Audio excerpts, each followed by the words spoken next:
What's going on, everyone? Welcome into the Cleveland Browns Report by Chat Sports. We've got some interesting Browns news and rumors to talk about to start the week off. So Bleacher Report tossed out an interesting idea of Cleveland trading for defensive tackle Grady Jarrett. We'll take a look at that. And then we'll check out ESPN's latest mock draft, see who they have the Browns selecting in what is a complete 7-round mock draft. We won't dive too deep into it, meaning we'll check out all the picks, don't worry, but we're not going to spend an hour talking about them. Then we have the latest on the Jarvis Landry front as there's some new rumblings. It's kind of like a volcano where you look and you're like, oh, some smoke came out today. So we'll look and see what happened there. And then finally, is D'Ernest Johnson moving on from Cleveland? Well, he got a new agent, and that may not mean good news for the Browns. But we got a lot to talk about. So let's start things off by talking about trading for Grady Jarrett. This is a name that's been involved in Falcons trade circles for midway through last season, when it was obvious the Falcons were not going to be contenders, and there was some talk about moving on from their Pro Bowl defensive tackle. So Bleacher Report proposed the Browns trading for him. And this is a pretty self-explanatory, I want to say, idea why, right? The Browns need help on the interior defensive line. And they can do that by getting Grady Jarrett. Now, they can also go about the NFL draft route or looking free agency, although that market seems to have dried up a little bit. Now, before we look at any kind of trade, we got to kind of get the bare bones down, the numbers, because that's the boring side, but honestly an important side to any trade. So Jarrett entering the final year of his contract, and it would cost the Browns about $16.5. Now, don't put that in stone, because teams can say, hey, if you give us a better draft pick, we will eat some of that money, right? If you give us a second, we'll pay half of that salary. But if you just give us a 6, you're on the hook for the whole thing. So here's what Bleacher Report's trade idea was. They have the Falcons getting Cleveland's second, third round pick in this draft, that 35th pick in round number 3, number 99 overall, and a future third round pick in exchange for Grady Jarrett. So, be Andrew Berry for me. I want to see what you have to say. Would you do this Jarrett trade? A for accept, D for decline. Sound off down below. Let me know what you think. This is also the pinned comment on today's video. So, if YouTube signals you with an ad break, you can take that as an opportunity to get your answers in. Also, make sure you are a part of the Cleveland Browns Report here, because I'm trying to reach 8,000 subscribers by the NFL draft. So the first time that we see Goodell and that smug little face and that stupid chair he sat in, sorry, I don't mean to bash Goodell too hard. Anyway, I want to be there by the draft, and we have 670 to go. My math's right. I wasn't very good at math in school. Fact check me. But I'm trying to do that, so if you're looking for a spot to get free Browns draft coverage and the best of it too, make sure you join us. For me, you only trade for Grady Jarrett if you plan to extend him. That's kind of my train of thought, which is you don't give up 2 third-round picks for a guy on the last year of his contract if you don't envision him being a part of your long-term plan. Now, you can make that kind of trade mid-season. Remember when the Broncos traded Von Miller mid-season, they got a second and a third because the Rams felt we are one piece away from winning a Super Bowl, and it worked out great for them. But until you're mid-season and you know how things are shaking out, don't trade away picks if you don't envision them being a part of your roster for the next couple of seasons. Next up on today's show, we're going to check out ESPN's latest 7-round mock draft. They got a new guy, Jordan Reid, helps out with Todd McShay. I don't know if he's like their pledge or something, but he had an interesting mock draft. He's ambitious, so we'll go the first couple picks here. Let's first look at Cleveland's picks in this draft here, kind of set the table a little bit. They got that second. They have 2 thirds, a 4th, a 6th, and 2 7ths. So altogether, the Browns have 7 picks in this draft, which is not bad. I mean, you think about it. Last year, the Texans, I think, had 4. The Seahawks had 4. It could be worse. But with that second-round pick, ESPN went with an interior defensive lineman, Perrion Winfrey, out of Oklahoma.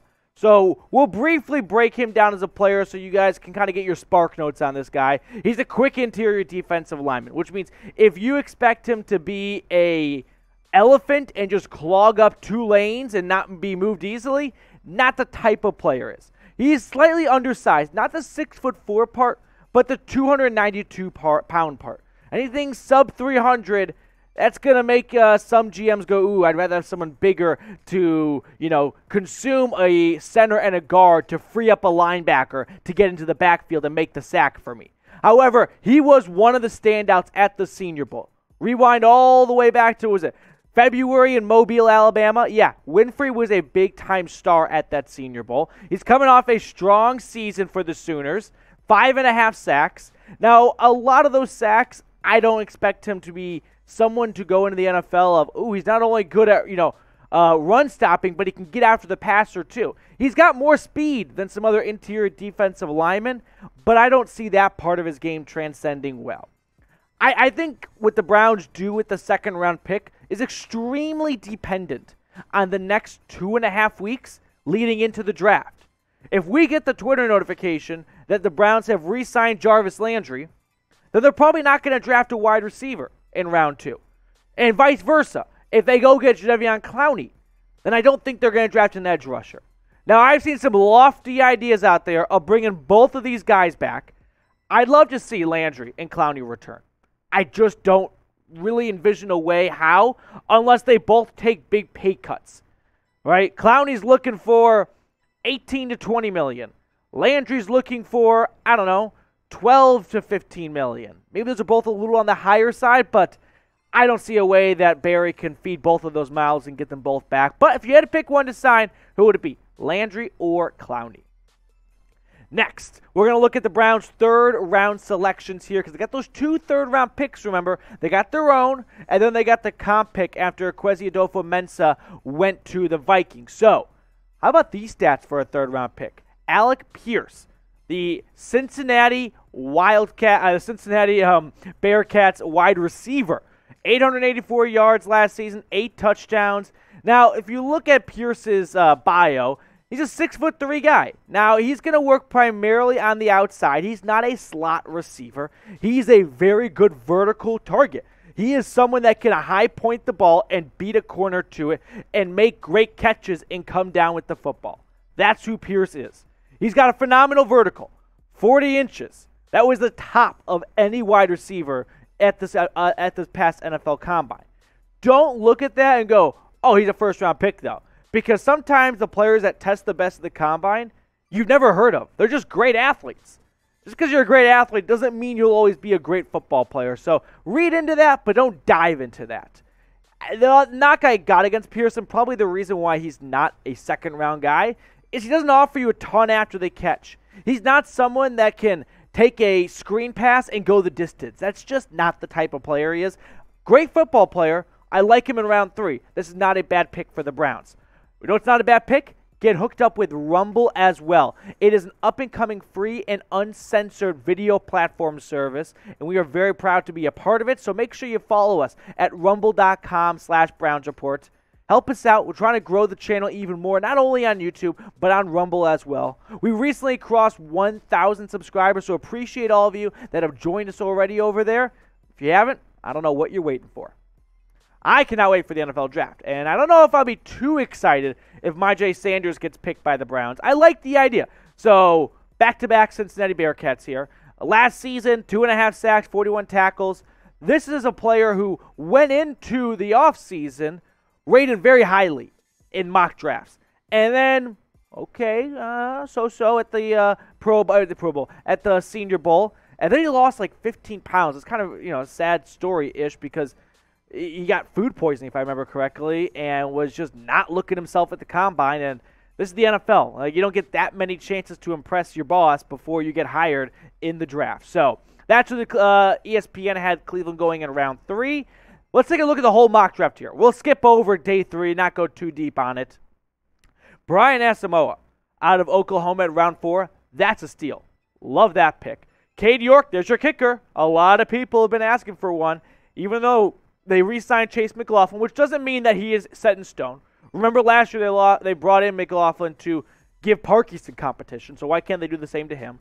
TJ Pledger, running back out of Utah. I don't really know how much the Browns need a running back. Now, if Dearness Johnson leaves, which we'll talk about later, that may change things. Toure, another wide receiver on Nebraska. Sure, you can pick anyone you want in the 7th round. I don't care. What's interesting to me is, look at that. First 4 picks. Oklahoma, Cincinnati, Cincinnati, Oklahoma. Did Reid just watch like 2 teams worth of tape and decide that's the mock draft? We'll just hit autofill for the rest of them. I don't know. What do you think about the mock draft, though? Grade ESPN's mock draft for me. Get your red pen out. Be the professor. A, B, C, D, or F. I like it. I like it a lot because of Asamoah. He kind of reminds me of JOK. If you can get him in the 4th, that's a great pick to me because I've seen some mocks have him go anywhere from late 2 to early 3, so that'd be quite the steal right there. Now, let's get on to Jarvis Landry's segment of the show. We got an update on that frontier as, it's kind of been the same news, just reworded the last 2 weeks or so, and I'm kind of guilty of this myself, but I'm just waiting for the breakthrough update here. So, Brad Stainbrook, covering the Browns, tweeted out the latest on Jarvis Landry update, saying the Browns still in the mix, and the Browns are one of the considered top targets for Landry, and he wants to sign somewhere before the draft. So I don't know if any of this is like new information other than Browns are considered to be one of the top targets. We knew the Browns are a part of the targets. For him to be one of the top, or for Cleveland to be one of the top targets, that's got to be some kind of good positive indication that Barry and Landry's reps are still in communication and trying to find a way to bring juice back to the land. So if you want Jarvis Landry to return to Cleveland, type me. Let me know and let him know. Let's show him some love. Type me down below in the comment section if you want to see Jarvis Landry return to the Cleveland Browns. I know personally, I'd like to see the idea of Jarvis Landry coming back to the Browns. I don't know if it could be done for any price, though. That's where I get hung up a little bit, is on the idea of him just coming in here for whatever he wants. Now, if it was $10 to $12 million, yeah, I'm in, right? Remember, he was supposed to make $16 million, gets released to save that much money, comes back for $10 million, right? Team saves $6, he comes back. Maybe he could have got an extra $1 in Kansas City or Miami. I don't know if Miami's still looking at him after Tyreek Hill, but you get the point. I would do it for 10 to 12. I actually don't even really have a strong measure of confidence into what he's going for on the open market. A 29-year-old receiver who didn't have that good of a year in 2021, but he's just a leader and well-loved across the NFL. Now let's move on to the final portion of today's show. D'Ernest Johnson changed agents, which makes you wonder, who gives a shit? Like, why is this a part of the show? Well, here's why. His new agent is Drew Rosenhaus, who is a bit of a shark. If you read, one Twitter replies or just do a little bit of digging on what's this all about here, he has not been I don't know if friendly is the right word, but it hasn't benefited the Browns a lot when players who were represented by Drew Rosenhaus were in talks with Cleveland. Now, that's not true for everyone. Off the top of my head, I'm pretty sure Anthony Walker is a Rosenhaus client, and there was someone else. I think Ronnie Harrison. Okay, but Johnson signed that tender, which means other teams have an opportunity to match it and kind of steal him or sign him to more. Now, it's going to be for about $2.5 million this season.